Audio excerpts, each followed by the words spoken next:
Habis itu Joko ini dikagetkan dengan sosok tinggi besar, badannya itu kayak manusia, akan tetapi kepalanya itu babi.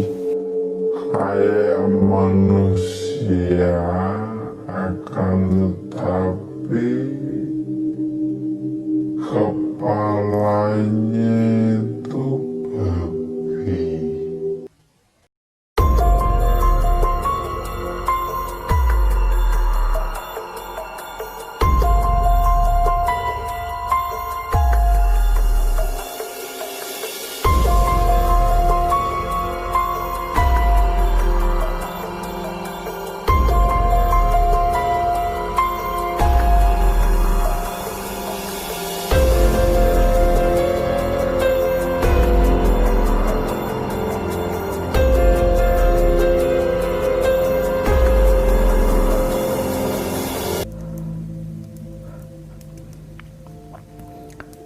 Assalamualaikum warahmatullahi wabarakatuh. Selamat malam semuanya. Kisah misteri kali ini menceritakan suatu kisah yang pernah dialami sama seseorang. Sebut saja namanya Dini. Dini ini usianya ya kurang lebih 40 tahun. Nah, jadi dulunya Dini ini pernah menikah sama seorang laki-laki, namanya itu Joko. Nah, mereka itu udah dikaruniai seorang anak namanya Putri. Dan Joko ini dulunya pernah bekerja di salah satu perusahaan, akan tetapi Joko ini pernah melakukan kesalahan di pekerjaannya itu, sehingga pihak manajemen yang ada di perusahaannya tersebut menganggap bahwa kesalahan yang dialami atau dilakukan si Joko ini udah nggak bisa ditoleransi gitu, sehingga dengan terpaksa si Joko ini dikeluarkan dari perusahaannya itu. Nah, jadi singkat cerita, setelah keluar dari pekerjaannya, Joko ini bingung kan untuk menafkahi keluarganya itu dari mana, sedangkan penghasilan udah nggak ada. Kemudian ngelamar ke sana ke sini juga belum ada panggilan. Nah, pernah juga Joko sama Dini ini usaha, yaitu jualan gorengan di pinggir jalan gitu ya. Nah, akan tetapi usaha itu cuma dijalani kurang lebih ya sekitar 2 minggu, karena menurut Joko ini gimana ya, jadi Joko ini malu ketika ada temennya yang mengetahui kalau Joko ini sekarang berprofesi sebagai penjual gorengan gitu. Nah, dari situlah usaha jualan gorengan itu berhenti.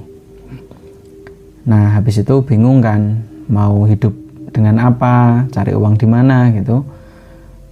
Kemudian Joko sama Dini ini pernah punya pikiran untuk mengambil pesugihan, yaitu babi ngepet. Kenapa babi ngepet? Karena memang menurut mereka itu kalau pesugihan babi ngepet itu nggak harus memakai tumbal gitu. Akan tetapi ya biasalah segala sesuatunya itu harus punya resiko yang sangat tinggi, terutama masalah pesugihan. Nah, waktu itu kalau nggak salah itu harinya Kamis sekitar jam 9 malam. Jadi mereka itu pergi ke salah satu gunung. Maaf, aku nggak sebutin nama gunungnya itu apa, lokasinya di mana, karena memang ini sangat privasi.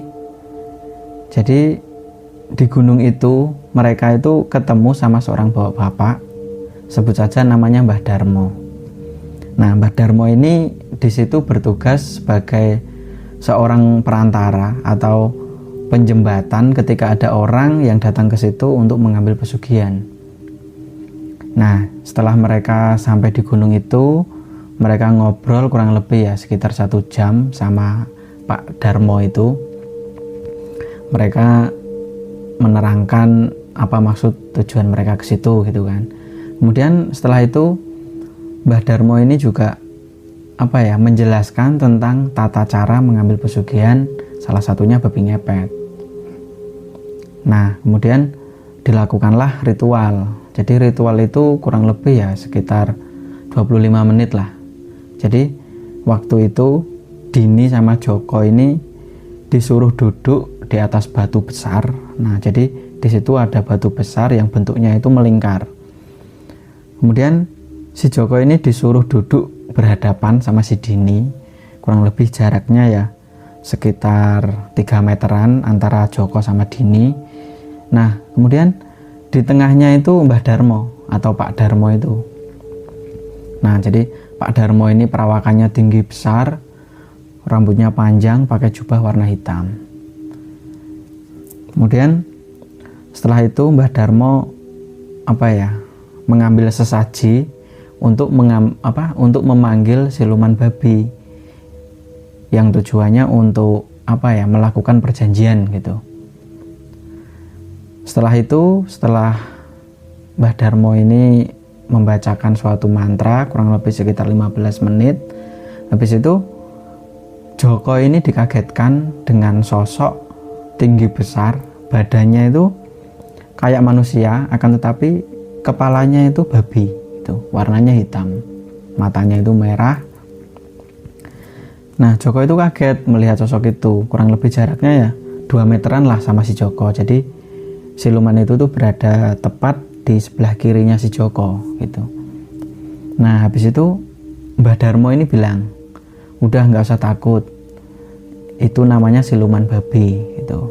Kemudian si Joko cuma ngangguk gitu aja. Terus Mbah Darmo ini melanjutkan untuk baca mantra lagi gitu ya, kurang lebih sekitar 3 menit atau 5 menit. Si makhluk siluman babi itu tiba-tiba menghilang, dan selang berapa menit gitu ya, si Pak Darmo ini memberi suatu bingkisan sama Joko, dan itu di dalamnya itu ada jubah warna hitam. Kemudian Mbah Darmo itu bilang sama Joko kalau, Mas, nanti ini dibawa pulang, nanti ketika mau melaksanakan aksinya atau melakukan praktek babi ngepet harus di hari-hari tertentu, yaitu hari Kliwon, entah itu Selasa Kliwon, entah itu Kamis Kliwon, yang jelas itu harinya itu Kliwon kalau di hari Jawa gitu. Kemudian Mbah Darmo ini juga bilang, terus si Dini istrimu ini juga harus mampu menjaga api, titik api gitu kalau bahasanya Mbah Darmo. Jadi nanti itu istrimu jaga lilin, dan kamu ketika lilin itu udah dinyalain sama istrimu, kamu pakailah jubah ini gitu, jubah warna hitam. Nantinya kamu akan jadi babi gitu. Nah mulailah dari situ kamu mencari yang kamu tuju, rumah orang yang paling kaya di tempatmu, atau ya kamu ingin nyuri, caranya seperti ini gitu. Jadi Mbah Darmo waktu itu menjelaskan tentang cara atau proses ketika melaksanakan aksi babi ngepet. Nah setelah penjelasan itu udah dipahami sama mereka berdua, yaitu Joko sama Dini, akhirnya mereka berdua ini disuruh pulang ke rumah. Nah kurang lebih ya selesai ritual itu sekitar jam berapa ya, 11 malam lah kurang lebih. 11 malam itu dia pulang. Habis itu besoknya ketika waktu itu Selasa Kliwon ya nggak salah, Selasa Kliwon itu dia melaksanakan aksinya yang pertama. Nah seperti yang dijelaskan sama Mbah Darmo waktu di gunung yang kemarin itu, si Dini sekitar jam 10 malam, tepatnya Selasa Kliwon, itu mereka berdua itu di kamar, kemudian pakai itu namanya beki ya, kalau orang Jawa itu nampan. Jadi di tengahnya itu dikasih lilin, terus sama si Dini lilin itu dinyalain, kemudian keluar api, dan si Joko ini mulai menutup tubuhnya sama jubah yang dikasih dari Mbah Darmo itu. Nah setelah itu benar si Joko ini berubah wujudnya menjadi babi. Kemudian si Joko ini nyari tetangga, karena di daerahnya si Joko ini ada 2 orang yang sangat terpandang dan itu kaya raya. Jadi yang satu itu punya toko mebel, sama yang satunya itu punya toko besi. Jadi menurutnya di rumahnya itu pasti ada uang yang banyak gitu kan. Nah habis itu babi itu atau si Joko itu keluar dari rumahnya sekitar jam 10 malam. Kemudian benar si Dini, kalau kata si Dini ya, kata si Dini itu kurang lebih sekitar setengah jam tiba-tiba itu di sekeliling lilin itu ada uang, dan itu nominalnya banyak sekali, bahkan sampai 85 juta lah, kata si Dini seperti itu. Nah habis itu selang berapa menit gitu si Joko ini pulang, tapi dengan wujud babi masih. Habis itu si Dini ini niup api lilin itu, kemudian ditiup gitu. Habis itu babinya itu berubah wujud Joko yang asli gitu, jadi wujud manusia gitu. Nah mereka berdua akhirnya seneng kan melihat uang 85 juta gitu kan, dengan dia nggak harus capek-capek kerja, usaha jualan gorengan gitu kan, cuma berapa menit aja udah dapat uang 85 juta. Nah keesokan harinya saking girangnya ya mendapat uang segitu banyaknya, mereka akhirnya ya biasa kan kalau pegang uang banyak belanja kesana kesini gitu.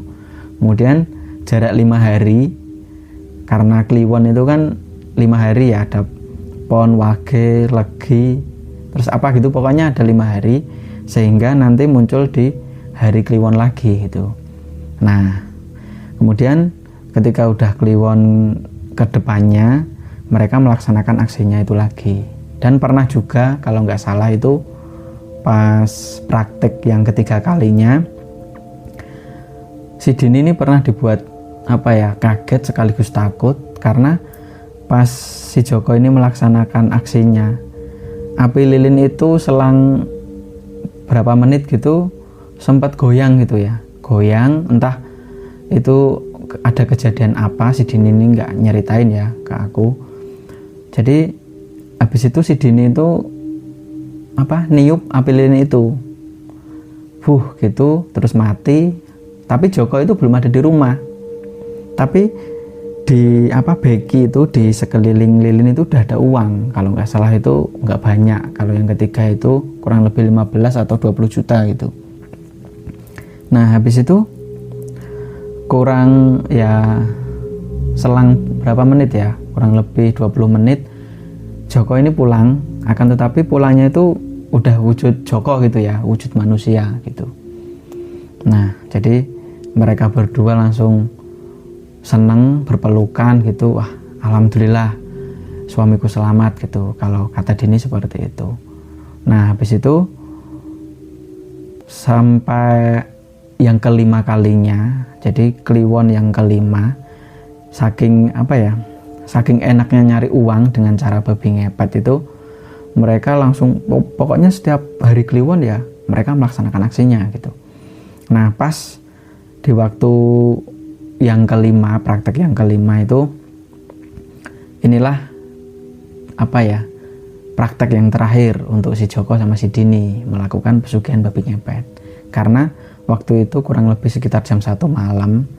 Jam 1 malam itu, waktu itu dia kan udah punya anak namanya Putri, itu tidurnya itu kemalaman gitu ya, karena aksi yang dilakukan orang tuanya si Putri ini tidak diketahui sama Putri gitu. Nah habis itu kurang lebih sekitar jam 12 malam si Putri ini baru tidur. Nah habis itu mereka berdua, Joko sama Dini itu melaksanakan aksinya untuk yang kelima kali. Nah sekitar jam 1 malam, biasa kan proses ritual untuk aksinya itu, si Dini ini nyalain lilin, kemudian si Joko itu pakai jubah warna hitam itu. Habis itu si Joko berubah jadi babi, kemudian keluar dari rumah untuk mencari rumah-rumah yang dirasa ada uangnya. Nah akan tetapi Dini ini bisa dikatakan lalai ya.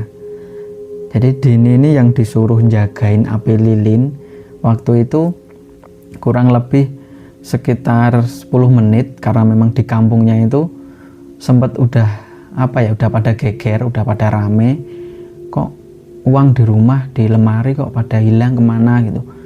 Jadi kecurigaan warga terhadap tuyul atau babi ngepet itu udah tersebar kemana-mana gitu. Jadi banyak sekali pemuda-pemuda di daerahnya itu yang setiap malam itu kayak jaga ronda gitu ya. Nah waktu itu sekitar jam 1 malam itu kurang lebih sekitar 10 menit, nah nggak salah 10 menit sampai 15 menit lah. Si Dini ini yang jaga lilin itu, dia tuh ngerasa kayak ngampet pipis gitu ya, kayak nahan pipis. Kemudian karena memang udah nggak tahan ya, si Dini ini pergi ke kamar mandi untuk pipis. Nah setelah Dini ini meninggalkan lilin itu ke kamar mandi, api lilin itu goyang sangat cepat gitu ya, goyangnya apinya itu gitu. Nah setelah si Dini ini keluar dari kamar mandi dan di tempat lilin itu, tiba-tiba lilin itu udah mati apinya. Nah Dini ini ngerasa takut ya, takut waduh ini ada apa kok lilinnya bisa mati sendiri, apa kena angin atau kena apa gitu kan. Nah habis itu selang 10 menitan itu suara di luar rumah itu kayak banyak orang gitu, kayak banyak orang rame gitu. Akan tetapi Dini ini diem aja di rumah sambil mencermati atau mendengarkan suara-suara kegaduhan itu. Jadi si Dini ini ngerasa malu dan takut dengan keadaan suaminya. Apa jangan-jangan suaminya ini diburu sama massa gitu kan. Nah habis itu ternyata malam itu bener Joko pas waktu jadi babi, pas waktu di depan rumah di daerah situlah, intinya rumah di daerah situ, itu ada yang melihat kalau di depan pintu rumah yang ada di situ itu ada ada babi, ada seekor babi warnanya hitam. Terus karena memang udah resah ya dari kemarin-kemarin kok banyak uang yang hilang gitu, terus si pemuda ini bilang sama orang-orang yang ada di pos ronda. Habis itu langsung dikejarlah babi itu. Nah pas dikejar-kejar itu kan, nah kemungkinan ketika Dini ini di kamar mandi itu api lilin itu mesti bergerak gitu ya, bergerak karena memang si babinya itu terancam atau Joko itu terancam gitu, sehingga Dini tidak bisa mematikan api lilin itu dan mati sendiri. Kalau mati sendiri itu kan berarti tandanya bahaya gitu kan. Nah ternyata betul, sekitar habis subuh itu, jadi tadi malam pemuda-pemuda di daerahnya itu menangkap seekor babi warnanya hitam, terus dibakar hidup-hidup babi itu. Nah terus subuhnya ketika si Dini ini mendengar berita itu, akhirnya dengan rasa sayangnya sama suami, sama si Joko ya, akhirnya si Dini ini tanya-tanya sama warga, tadi malam ada yang melihat babi enggak? Oh babi ngepet itu, babi ngepet tadi malam udah dibunuh sama anak-anak muda di sini gitu. Lah habis itu babinya dikemanain? Babinya dibakar mbak gitu. Itu keterangan warga ke Dini seperti itu. Habis itu si Dini mencari ke tempat babinya itu dibakar. Kemudian si Dini ini dengan dengan rasa kecewa, kemudian sakit bercampur malu, ya pokoknya amburadul lah. Habis itu tulang belulang babi itu dimasukin ke dalam plastik sama si Dini. Jadi pengennya si Dini itu dikubur gitu ya, karena memang menurut si Dini ini suaminya gitu. Nah habis itu pas waktu masukin tulang-tulang babi itu ke dalam plastik, ada yang lihat, oh ngapain mbak gitu. Ada salah satu warga yang tanya seperti itu. Nggak apa-apa, ini tulang suamiku. Wah, keceplosan kan Dini ngomong seperti itu. Loh, kok tulang suaminya sih mbak? Iya, maaf ya pak, udah meresahkan warga sini. Dini akhirnya jujur karena memang Dini ini karakternya ya apa adanya gitu ya. Kalau udah ketangkap basah ya udah gitu. Nah habis itu Dini nyeritain semuanya apa yang udah akhir-akhir ini dilakukan sama suaminya si Joko. Nah jadi sebagian warga yang kehilangan uang itu ya ulah dari Dini sama Joko suaminya itu. Nah, habis itu si warga kan bingung ya, yang tanya itu tadi bingung. Oh, kayak gitu ya mbak, kok bisa sih mbak kamu ngelakuin kayak gitu. Habis itu udahlah, terus si Dini ini dibantuin sama warga yang melihat itu tadi, dibantuin untuk masukin tulangnya ke dalam plastik, kemudian dikubur di belakang rumah si Dini. Nah, teman-teman semuanya, jadi di dunia ini itu tidak ada yang instan. Semua itu harus ada ikhtiar, pengorbanan, dan doa. Jika pengen kaya, maka carilah kekayaan itu dengan cara yang benar dan halal. Oke, mungkin itu aja yang bisa aku ceritain ke teman-teman. Semoga ini ada hikmahnya. Semoga kita semua selalu dalam lindungan Allah Subhanahu wa Ta'ala. Assalamualaikum warahmatullahi wabarakatuh.